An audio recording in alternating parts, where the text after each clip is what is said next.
2016-17 ஆண்டில் அடையாளம் காணப்பட்ட 10 ஹெக்டருக்கும் அதிகமான 2431 ஏரிகளில் 676 பனிப்பாறை ஏரிகள் 1984 ஆண்டிலிருந்து குறிப்பிடத்தக்க வகையில் விரிவடைந்துள்ளதாகவும் இஸ்ரோ வெளியிட்டுள்ள அறிக்கையில் கூறப்பட்டுள்ளது.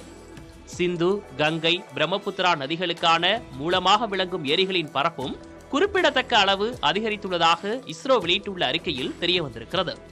இமயமலை பகுதியில் உள்ள நதிகளுக்கு இந்த பனிப்பாறைகள் ஆதாரங்களாக முக்கிய பங்கு வகிக்கின்றன. இந்த பனிப்பாறைகள் தொடர்ந்து உருகுவதால் பனிப்பாறை ஏரி வெடிப்பு வெள்ளம் ஏற்பட வாய்ப்புள்ளதாக இஸ்ரோ அறிக்கையில் கூறப்பட்டுள்ளது. பனிப்பாறை ஏரி வெடிப்பு வெள்ளம் என்பது சாதாரண வெள்ளத்தை விட பல மடங்கு அதிக சீற்றத்தோடு வரும் என்பதால் மிகப்பெரிய அபாயம் எழுந்துள்ளதாக கூறப்படுகிறது. பனிப்பாறை வெடிப்பு வெள்ளம் இமாச்சல பிரதேசம், உத்தராகண்ட், உத்தரப்பிரதேசம், பீகார், அசாம் உள்ளிட்ட மாநிலங்களை பெருமளவில் பாதிக்க வாய்ப்புள்ளது.